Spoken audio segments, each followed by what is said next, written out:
大家好啦！隨住 K-pop 越嚟越紅咧，好多人咧，好多青少年都可以追星，各種唔同嘅韓國演出啦、演唱會啦，而啲市民咧、青少年咧都會買韓國嘅女團啊、男團嘅專輯啊、小卡啊、小卡碟啊等等嘅。咁咧今日嘅辯題字眼中嘅成長咧，係要對成長有利，即係咩啊？佢哋可以建立呢個正確嘅價值觀。而衡量辯題就要視乎追星能否培養青少年嘅正確嘅價值觀，有利佢哋成長㗎。我講正立辯題原因有二，第一係佢哋會模仿偶像嘅行為，即係咩啊？即係青少年咧，佢哋嘅心智發展咧尚未成熟啦，所以佢哋係易被偶像嘅行為而影響嘅。佢哋未必係完全心智成熟培養到，佢未必識分好壞啦。例如舉個例子 ，GD 權志龍，佢係一個韓國嘅男團啦。韓國嘅偶像啦，佢係佢會食煙啊，講緊咩啊？呢個係青少年嘅潮流，去對造成呢個青少年嘅負面影響。青少年會係咩啊？去效仿啦，去模仿啦，佢咪盲目跟隨？呢個點解係會對青少年成長有利咧？第二係就講金錢嘅問題。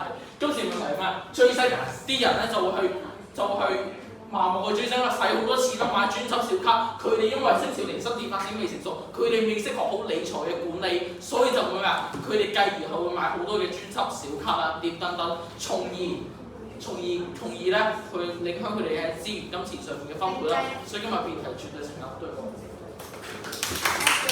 請幫你為大家分33秒無超時無需求，嚟到下方主邊，OK。你坐喺度咪咯，你有分半鐘嘅發言時間，準備好停先係計時示意。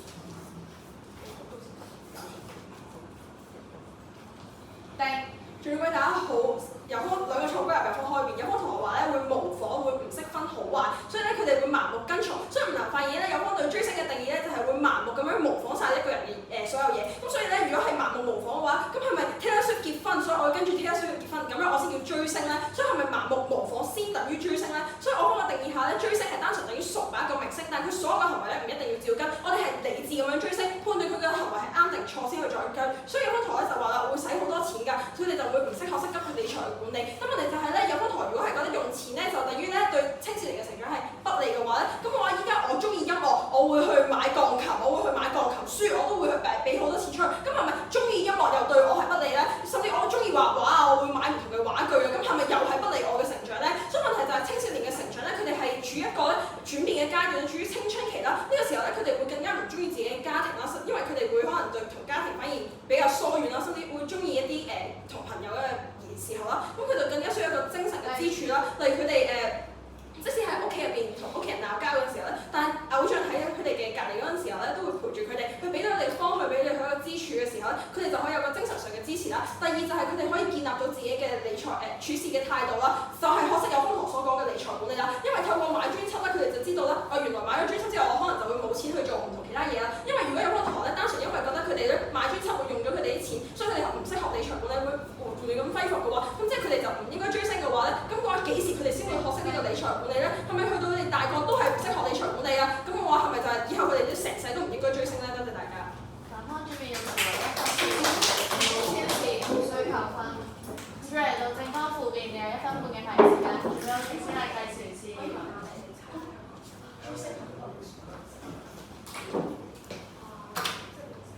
定。再各位大家好，今日有方睇到咗辯題3個字青少年。有同學今日將個焦點咧放喺追星身上，又話講咩？佢哋嘅理財觀念啊，反而會變好咗啊，唔會被影響。咁想問，但係問題今日係講青少年啊，即係佢哋心智發展尚未成熟。今日有方同學，我方完全唔反對成年人啊，甚至老人家去追星㗎，因為點解啊？佢哋嘅心智發展已經成熟嘛，即係話佢哋嘅理財觀念已經由自細去建立咗嘅情況底下，請問佢哋點解會係有利青少年成長咧？有方同學今日話咧，佢哋會係所以有方同學今日話咧，佢哋會係去呢個建立嘅正確有序觀念啊，就反對咗我哋話咩去模仿啊，去崇拜呢個偶像。但問題係咩？佢哋嘅崇拜係直接去盲目去跟隨啲學識，因為點解？佢哋嘅心智發展未成熟，所以點解咩啊？佢哋判斷唔到佢哋嘅行為，食煙呢個行為，到底佢哋會係有呢個矛盾係，到底會跟隨我自己偶像啊，跟隨呢個權志龍偶像，定係我會可以有自己嘅正確嘅價值觀去判斷是非，去判斷呢個食煙其實係錯咧。所以今日講緊咩啊？係不利青少年成長咩啊？因為佢哋培養唔到正確價值觀咯。所以我哋今日講咩啊？講錢。佢哋建立唔到一個好好嘅理財嘅觀念啦，佢哋會仲變成咩啊？過度消費，所以呢個係唔係好理財觀念啦。第二，我哋今日講呢個崇拜偶像啦，咪都係唔好嘅，因為講緊咩啊？佢哋會盲目跟隨，係不利呢個嘅青少年嘅成長嘅。所以今日辯題都係主要成立啦，多謝喎。正方負面廢題1分32秒，無超時無需求分。接嚟到反方負面，你有1分30秒嘅時間，主要正先係計算之。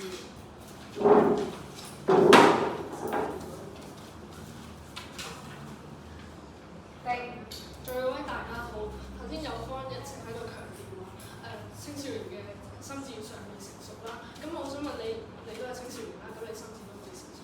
咁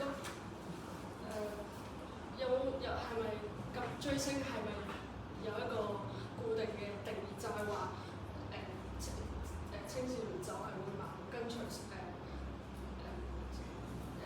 嗰個你頭先講過啦食煙啊，佢就盲目跟隨你，佢冇，但係冇一個正確嘅調查，你都俾唔到一個正確嘅調查你，係話佢會盲目跟隨。第二，我哋都講過啦，家庭疏遠同青少年會同家庭疏遠。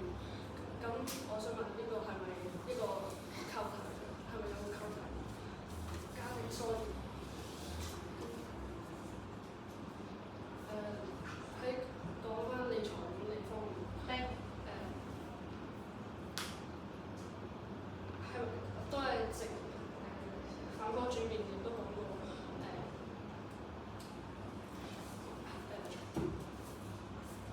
喺即係就算你係音樂啊或者其他嘅興趣上面，你都會花用錢。咁你點解而家唔可以喺追星上面花少少錢去？就算係咁，都可以攞到個教訓，喺之後唔會再重蹈覆轍。多謝。超時無需求分，接落嚟係自由辯論嘅環節。首先係正方開始，住嚟到反方，最尾正先係嘅時機。丁。如果我知唔知今日追星要用幾多錢？如果我唔知啊，其實咧追星係要好多錢嘅，因為講緊咩啊？你唔單止買專輯啦，你仲會出席你仲會係出席個人嘅演唱會啦，去買碟啦，買小卡啦。咁呢啲錢唔通青少年係有足夠嘅好嘅理財觀念去理啲金錢。所以我再強調多次啊，追星背後係冇一定嘅話一定會買咩光碟啊，去演唱會度支持佢哋嘅，所以你呢個理由唔成立。我所以同今日講追星咧就係好單純嘅，就係睇電視啊，睇影片啊，去睇啲免費嘅節目，係咪？作為一個都係追星嘅人，其實呢啲已經可以作為追星嘅條件。冇錯，但係講緊咩啊？韓國嗰啲出咁多小卡、咁多專輯、搞咁多演唱會係咩？吸引青少年去睇啊嘛。咁如果當青少年佢哋我再分群嘅話，佢哋係未夠成熟嘅年齡去培養一個正確嘅去培養呢個好良好嘅價值觀，去判斷是非嘅時候，我今日唔係反對話佢哋搞演唱會係錯，而係講緊咩啊？佢哋係會過度使金錢，佢哋唔識話佢哋幾時應該睇，幾時應該睇，佢哋唔識管理金錢。就算係咁講啊，就算係會影響到佢嘅理財嘅，即係理財方面嘅嘢。咁我都再強調一次，佢其實係可以，因為青少年仲有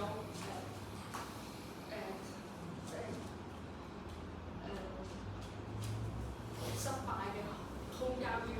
咁你追星用少少錢去買一個教訓，咁係仲好，就算唔知道你頭先講。有冇同學話用少少錢去買一個教訓啦？即係有冇同學話係咪要啲青少年跌咗入個陷阱先要起翻嚟身？我係講依照你頭先咁講，真係要買咁多嘢。冇錯，佢哋真係會買咁多嘢啊嘛。問題係我哋唔講錢啦，我哋講呢個模仿偶像嘅行為啦。咁我請問你今日見到 GD 權志龍食煙，你會有咩感受？唔係，我哋一定要學佢好啲嘅嘛，佢哋都有好嘅嘢去學㗎嘛。我哋一定要揾一啲咁樣嘅少少嘅漏洞嚟講，咁佢仲有好多好處喺背後。問題係即係咁嘅咩啊？有可能唔單止係權志龍食煙啊，連佢哋嘅穿着啦、穿搭嘅文化都會係被青少年影響。你睇下啲韓國嘅女星，例如 Jennie 啊，佢哋着得幾咁暴露。你覺得呢個女仔啊？如果女仔講呢個會有咩反應？反方細住19秒，請用餘下時間。咁你要翻你頭先咁講啦，咁你追星即係咁，你係咪講呢個例子先？你係咪所有人都係咁先？就你係有咁多你所講嘅好處啦，係咪真係淨係得？你可唔可以舉多啲例子？冰冰，反方成條兩秒，跟住係半分鐘，你決定準備時間。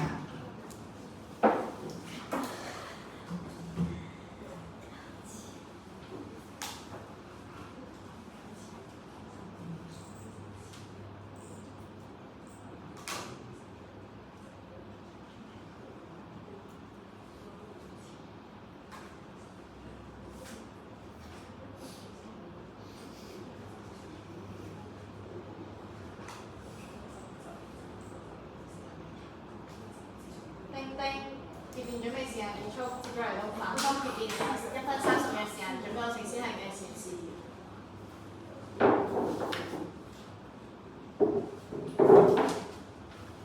定。在各位大家好，回應翻頭先佢哋講嘅各個論點。第一，佢講過話佢哋有好多唔同嘅陋習啦，好多唔同嘅壞處會青少年會跟隨。咁你有冇諗過，其實佢哋係咪淨係得呢啲壞處咧？咁你睇唔到佢哋嘅另外一面，你淨係封鎖咗自己嘅眼光喺佢哋唔好嘅一面，咁你令到成個觀點都唔會唔合理。咁第二啊，你會令到佢哋冇咗理財嘅管理啦。咁試下諗下，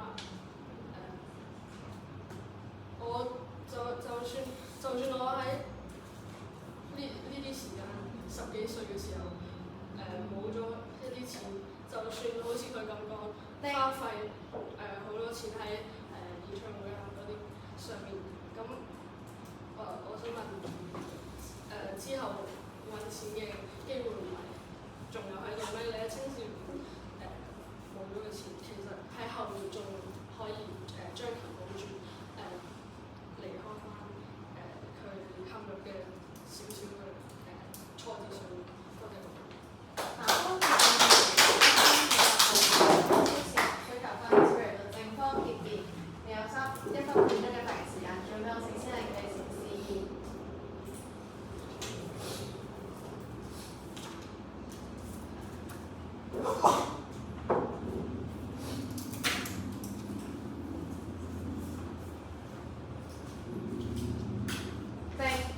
各位大家好啊！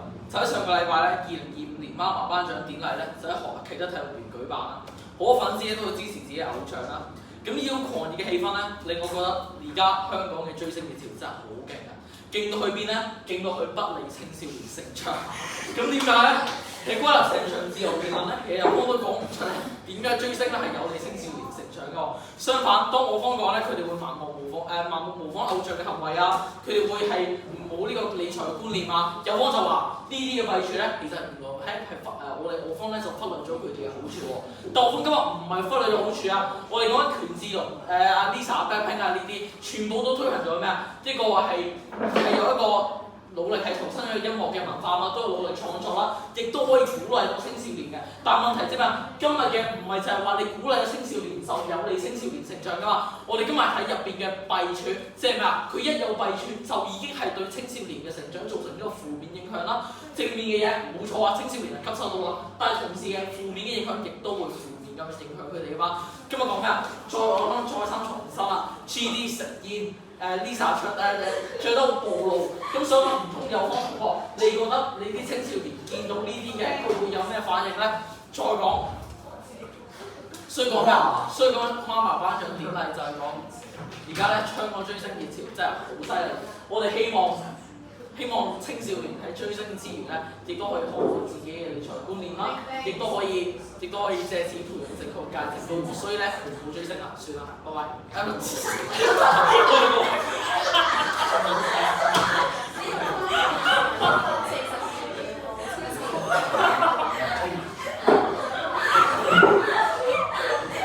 好偷襲係偷襲正方定反方？偷襲係偷襲正方定反方？正方。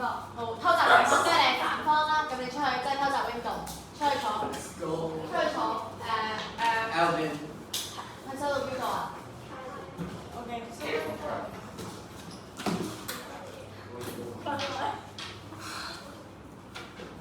好，由開始接反轉，跟住就係 Freddie 啦。準備好聲計時試驗。企嗰度得啦，都係好。釘。主席同佢入方同佢講就係啦。咁首先咧，我就想同翻入方講，你哋嘅標準模糊啦。咁你哋係咁講話追星嘅弊處，例如話盲目模仿偶像啦。但係其實青少年都有一定嘅認知能力啦。即係入方咁，即係GD 食煙咁樣，就我哋又唔係3歲細路，即係我哋已經知道其實食煙呢樣嘢係唔得噶嘛，即係唔可以做噶嘛。即係例如我父母都係有食煙啦，咁係咪唔應該認我嘅父母係我嘅父母咧？第二咧，有方同學就係咁話，我哋金錢嘅損失話會跌入個陷阱入邊啦。咁你做所有活動都要消費，即係例如返學都要書簿費啦。咁係咪我哋唔應該就因為某啲損失就乜都唔做？即係例如我返學搭車，我都要俾車錢。咁可能你就話我用晒啲錢落去車費嗰度，咁係咪就等於我唔應該要返學咧？咁我哋唔應該因為某啲損失而乜都唔做，即係我哋嘅標準係青少年階段就係要識得分對錯，即係我中一入到嚟純德第一堂就教我點樣去善用管理即係金錢咁樣。咁其實我哋而家青少年階段都有講關於點樣用嗰啲金錢㗎啦，所以我唔明點解有方同學話咁樣會導致到不利咁樣成長啦。咁其實同埋理財未成熟嘅心智，我哋由細到大都有教導，同埋所以我唔明點解有方同學話咩我哋因為未正方反方，我連多謝都唔講，連反方結變用時為1分34秒，無消時無需求。接咗嚟係自由邊一環節，雙方大約分半鐘，準備好請先人計時試，反方開始先。釘。咁我想反駁翻有方同學，即係有方同學話GD 話食煙，咁我哋就話又話 Jenny 著得好暴露，咁係咪即係如果我見到街上面有好多人着得好暴露，咁係咪我就唔應該出街，唔應該出街咁樣咧？同埋 GD 就近排就捐咗200萬俾我哋香港嘅大埔火災咁樣啦，咁我唔係話我哋唔應該，我哋又要學佢咁樣捐200萬，而係我哋應該學翻佢個態度，佢就算佢唔係受害者，但係佢都抱住一個同理心咁樣去幫助人，所以我想問點解有方同學唔認同咧？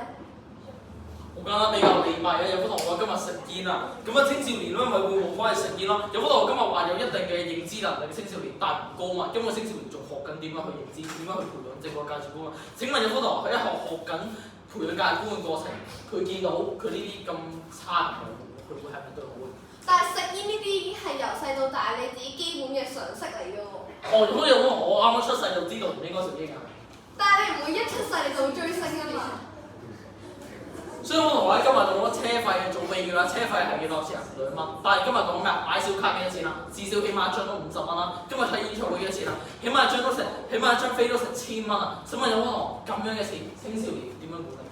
咁你咪從過程中學習咧，就好似以我嘅例子，我就會慢慢儲起我啲食飯錢嚟，而去買一張價值1000幾蚊嘅演唱會飛。所以同學話從過程都要學習，但係佢哋學習點解學習啲錯嘅嘢啊嘛？所以我同學話，所以我同學講唔過啊。點樣講唔過去法啊？咪就係佢哋學習錯嘅嘢啦，仲點樣有利青少年成長咧？點樣唔有利？咁我咪知道自己點樣去管理財錢，即係我會俾我自己出嚟社會之前，我俾我自己識到點樣去管理咯。所以好同學話追星咧，原來係有助管理呢個金錢嘅。係啊。當然係兩者冇直接嘅關係啦。今日你學追星，你追星你點會學識？原來我追星啊！我一張卡要50蚊啊！我點解會學到呢啲嘢？我點解學繼而學到金錢嘅管理經驗啊？咁我咪知道，我咪要知道要儲錢，唔係話就知道物價幾貴，所以我咪要知道點樣去管理金錢。俾我出嚟社會之前，我咪識到點樣自己慳翻啲錢，然後去買自己想買嘅嘢咯。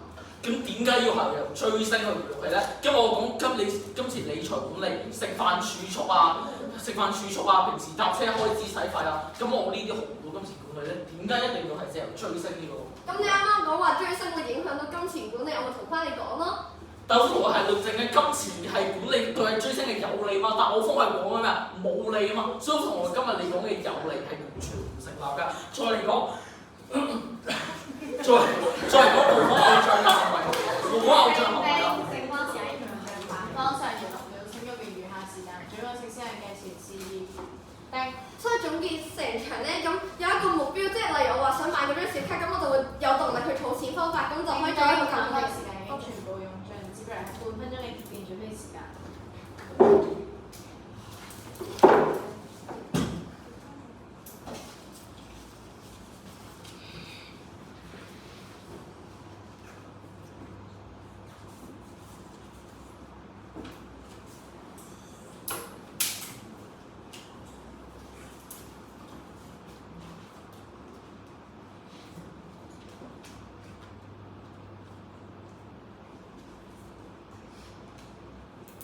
叮叮，時間結束，即將請反方結辯呢一時，差唔多將發言時間準備好正先嘅城市。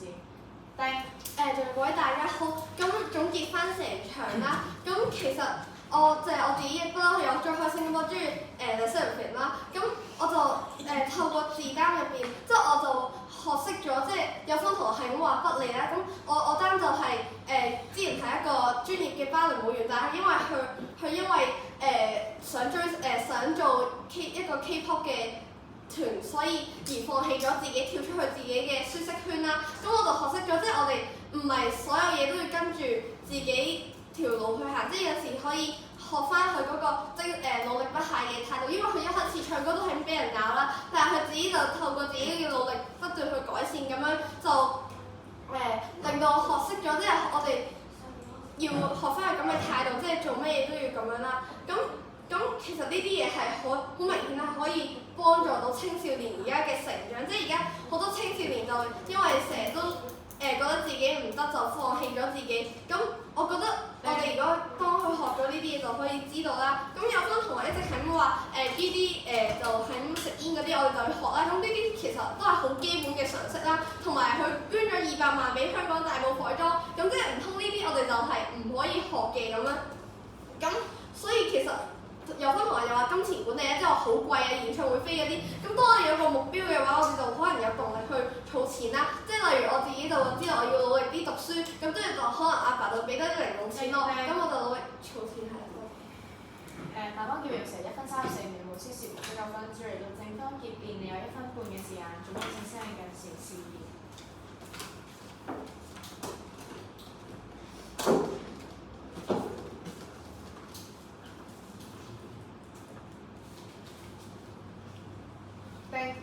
在各位大家好，即係上個禮拜2025年媽媽頒獎禮就喺啟德體育園舉辦，好多粉絲都會支持自己偶像。呢個狂熱嘅氣氛咧，令我覺得香港嘅追星熱潮咧真係好犀利。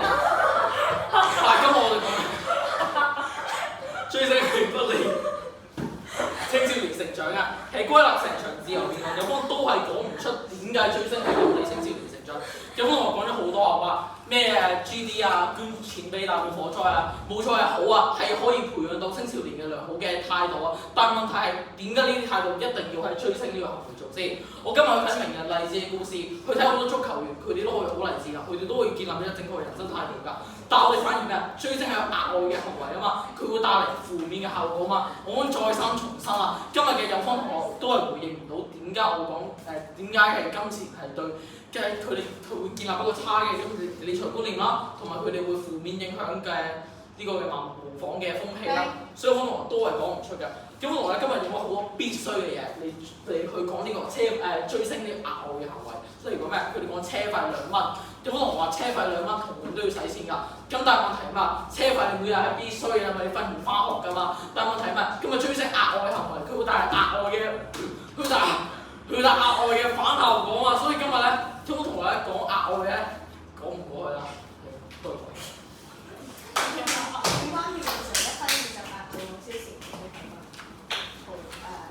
好我順住嗰個次序 comment， 我 comment 有正賽先，應該係。首先咧，正賽有幾個 argue 嘅話係我最想聽嘅。第一樣嘢咧就係追星必然等於模仿。OK， 呢個係大家 argue。然後呢第一樣嘢。第二樣嘢係追星等唔等於盲目模仿。嗱，我覺得追星等於模仿呢樣嘢咧就好易講嘅啫。OK， 如果唔係咧，就住反方嚟講，佢有機會矛盾嘅，而就係啱偷襲咗個矛盾嘅就係咁點解反方會覺得佢就可以學識去捐錢，但係學唔識去食煙咧 ？OK， 呢個就係個矛盾嘅位啦。如果佢係可以模仿到，但係呢個唔係正賽討論嘅重點嚟嘅。正賽討論嘅重點咧係佢會模仿，大家都同意嘅。問題係佢會唔會盲目模仿？咁咧呢個就去到一樣嘢就，我覺得大家問唔到個標準，例如反方，例如你哋自入邊有講，咁我唔一定淨係盲目模仿先係㗎嘛。明明話 Taylor Swift 結婚，但係我覺得你哋問唔翻乜嘢都可以係追星，但其實唔fulfill對面嘅條件，呢個係定義嘅問題。定義嘅問題，佢話要盲目模仿先叫做追星。咁但係個問題係，咁如果我今日去，例如我係追星嘅 ，OK， 或者一啲簡單追星嘅例子，例如我會聽佢演唱會 ，OK， 但我唔會買佢啲嘢嘅，咁你覺得我係咪追緊星啊？我可以係㗎 ，OK， 或者另一個例子，例如我會買佢啲衫嘅 ，OK， 但我未必會追星嘅，我未必會去追佢嘅演唱會嘅，係咪？咁我係咪追緊星？你都可以係追緊星，所以你哋要將追星嘅門檻擺到好低，你先會容易成立呢條辯題嘅。就係問一啲反例，呢個就係啲問反例嘅 skill 啦。例如再簡單啲，例如今日我都唔係好知追星會做咩，我本人係追星嘅，因為例如可能追星啊，我覺得最簡單，例如我今日唔買嘢，但我中意佢，咁我係咪追緊星？我呢個就簡單啲，你可以唔使錢都可以追星，即係邊個同你講一定要使錢先可以追星？咁你就可以避曬佢成個 point two 嘅嘢啦，因為你唔使認佢要使錢啦。OK。咁呢個就係我覺得就住個定義嘅問題，點樣用反例去問一啲唔符合你嘅條件，但同樣都係符合追星嘅定義，就可以出到人哋嘅定義。which 今日冇做到啦，呢個係第一個 argue 位。第二個 argue 位都係同一嚿嘢，就係盲目追星，就係青少年係咪對於佢唔理智咧 ？OK 啦，喺正賽嘅時候咧，你就淨係問嗱，反方就問你都係青少年，咁你係咪唔理智啊？咁佢就話佢唔高啦，或者呢個係問咗出嚟。但係我覺得個位係青少年，咁你會盲，因為我覺得反方去追一樣嘅本質，一樣嘢本質，如果你要盲，即係你標準盲目啲正先，咁佢一定係不利。咁所以你同正方反而係佢僭建咗條辯題，你要指出喎，就係討論緊盲目追星不利或者過度追星不利。但如果我冇盲目咧，如果我冇過度咧，點解追星必然等於盲目咧？呢個就係翻去啱啱個問題啦。呢個係第一場比賽嘅。然後咧，第一場比賽仲有另一樣嘢嘅，除咗呢個盲目，即係第二個就係呢個嘅過度消費。OK， 我跟住就可以連住啱啱講。我想講一個正方 raise 出嚟，反方 raise 出嚟就點？但冇人講嘅，就係你話會同家庭疏遠，但我係聽唔明點解會同家庭疏遠。係啦，呢個係要解釋嘅嘢嚟嘅。咁然後咧，我就覺得有少少悶嘅位，唔係搞笑嚟，但係我覺得有少少悶。因為我覺得有啲嘅位係有啲奇怪嘅。咁例如 Jenny 唔記得暴露咁 so 咁做得暴露就應該你青少年成長㗎。咁做得暴露有咩問題啊？金財有咩問題啊？會凍親咗好緊要。做得暴露有咩問題先？每個人都有自己着衫嘅風格㗎。做得暴露有咩問題？可能佢係伊斯蘭㗎。可能好大問題我哋。我想你去舉例嘅時候要諗下個例子有咩用咯。另一樣就係 Tuna，GD 食煙係冇問題嘅，但係係啦，咁所以食煙，但係個問題係咁好多人都食煙啦。咁但係問題，我覺得反方佢講嘅係冇錯，佢係食煙，但係問題等唔等於啲人會去模仿啊嘛。咁所以你去問嘅呢一啲眾所周知嘅不良行為 ，OK， 有幾多人係真係因為個偶像食煙，佢就會覺得佢食煙都要有數佢，你哋冇得有數咯。但我覺得你可以訴諸青少年係其實唔會食煙咯，因為而家香港嘅吸煙率好低，但政府要去訴諸一種青少年好盲目嘅信仰，所以其實我似係比較正方嘅，我覺得正方係有塑造到啲人好蠢嘅心態嘅，係啲青少年啊 ，OK。跟住就要偷襲啦。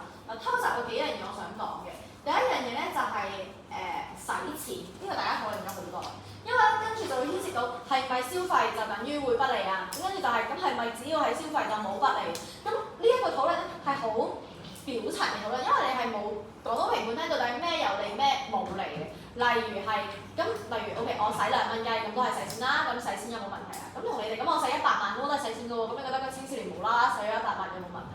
所以個問題唔係消費有冇問題咯，而係佢消費緊啲乜嘢，或者係追星嘅嘢本身容唔容易令到人好適宜。我覺得今日正方冇講到嘅就係、我哋冇講到追星本質係啲咩，因為你哋好由青少年嘅角度出發。但係諗下點解你會追星咧？因為係個商業嘅機構或者個市場或者嗰個造星嘅公司，佢想你使錢啊嘛。所以佢會有小卡，以前會有小卡。咁呢一種延伸出嚟嘅就佢不停咁氹你使錢，不停再使多啲錢落去。去 show 咩咧？去 show 你係呢個粉絲，你有呢個黏着度，因為粉絲之間係會攀比，呢、個就係追星本質。點解會令到你好容易過度消費？一，因為佢係商品；二，啲商品係好想令到你黏着咁去消費。咁你嗰個星咧先會有市場價值嘅。二就係你啲粉絲自己本身會比較，但問題係你搭車，咁等於你會比較咧。你搭車因為，所以你要講一個消費最後 ultimate 嘅特質係啲咩？而唔係就係消費。同你哋今日正方反方都冇解到，就係、你都冇解到佢話喂，咁你會亂咁使錢嗰啲問題係啲乜嘢？因為佢真係講緊使嘅錢，可能係你會使幾千蚊，係咪？而對一個青少年講係唔會。我跟住去下一個問題啦，就係、喂咁我會使錢，咁我就會學識到管理金錢㗎啦。嗱呢件事係一件好棘嘅事嚟嘅，因為如果係咁樣，你買毒品都係學識金錢管理嘅。如果你諗下你我有個目標 ，OK， 我要睇演唱會，咁我就有嚟啦，我就學識。咁我都係個目標，我想買毒品 ，OK， 我就會去犯法。咁呢個就係你嘅 afford 講而好容易用嘅類比。而我覺得啱啱佢話佢會慳錢，佢話佢會儲錢去買睇演唱會飛嘛，係咪？呢個咪就係個問題咯。佢慳嘅係咩錢啊？你聽唔聽到？食飯。佢慳嘅係食飯錢啊。OK， 即係可能會唔食飯就係為咗追星。你明唔明我講咩？呢個就係你要 further 去打嘅，因為你哋啱啱反方都有講嘅。例如反方話啲青少年嘅自我認知唔高，係咪？但我覺得呢啲好值得打，就係、青少年到底有冇佢講到咁差，或者係唔識得去判斷是非嘅。所以你問我喂，咁我就係咁大把人 GGD 啦，咁而家係咪所有青少年都吸緊毒啊？咁樣即係佢冇吸毒啦 ，OK？ 係因為佢食緊煙啊，係咪所有人都食緊煙啊？我口紅啦 ，OK？唔係，然後我都覺得你解釋下，你點會攞食煙咧？你揾個連吸毒嘅都好過揾個食煙㗎，係咪？即係有一個類比一齊，咁柯震東咪食煙吸毒咯，係咪？係啦，咁例如唔係咁，佢呢個隔離呢個吸毒係咪勝利仔同一個團入邊嘅？係咪？咁你諗下吸毒嗰個嚴重性會唔會嚴重過食煙好多咧？係咪？即係呢個就係嗰個攞一個例子嘅問題啦。仲有嗰個消費，好啦。at the end of the day 咧，我覺得例如首先如果你咁樣打兩次就知大家已經聽我哋唱電稿啦，咁我就係唔 recommend 你去用一樣嘅開頭咯。另一樣嘢咧就係正反嘅，就係你有啲嘅術語 ，which 其實如果唔追星嘅人係唔會知嘅，例如我答，然後你 keep 咁講我㗎。如果唔識嘅評判咧，好大機會係唔知你噏緊啲咩。我應該知道你噏緊啲咩。我答，你睇下你嘅對啦，你嘅對手已經唔知你噏緊啲咩啦。講阿卡爾講係啦，我答咁樣，但係我係 OK 知道係咩，但係你要去 avoid 啲評判唔知道嘅嘢咯，就係我中意的偶像咁樣啦。我中意的係啊，咁樣，所以我覺得呢個係嗰個位嚟嘅，咁所以我應該就係兩場都係俾咗 Wingo 嘅，就係咁樣樣啦。好，哇，太夜啦，我唔想追啦，我係仲有一場嘅。咁咧，我哋下一堂咧應該係下學期㗎啦，我會再同大家約時間。但我想問，所以下一場唔會喺下學期嘅第一堂就會打，咁我哋咧就會由下學期我講埋先 ，OK， 翻嚟，我講埋先，我想答咩講大家就，咁咧睇下先嗱，咁咧我哋下學期咧第一堂應該就已經係過埋你哋嗰個 winter 已經過埋你哋個 winter 為之會開始啦。咁我簡單講下，咁呢個積分簿應該加埋今日嘅分咧就會有啲喐動㗎啦。OK， 咁最後一題就係 Minnie 對 Danny 嗰組啦。咁然後咧我講翻呢度係，咁呢個同平時一樣加分嘅啫，就係如果咧你贏咗就係加3啦，你冇贏就係加1啦，你偷襲贏咗就係加2啦。係啦，你偷襲輸咗要唔要減分啊？唔好減啊，好慘啊，其實就0分咯，就0分或者加提倡我哋加分制㗎嘛，係咪？我老師講。咁所以個辦法係要幫我入翻嗰個積分表啦。咁最後一場比賽即係個積分表嘅 at the end of the day 就會我哋由下學期嘅第一場就會，其實咁咧懲罰同咩我哋就會連埋下學期嘅時間公佈。咁咧我想 make sure 係咪大家都係 keep 住都係禮拜一得閒行試，有冇人係會有其他日子係更加好嘅？對於你哋嚟講係。禮拜3、禮拜2、禮拜3、禮拜2。OK，禮拜三、禮拜二啦，有冇人禮拜三係唔得嘅？有冇人禮拜二係唔得嘅？禮拜二更加唔得。禮拜二唔得。禮拜四唔得。禮拜四 OK，你問下後面嗰啲，你有啲想 M1 M2 嘅就知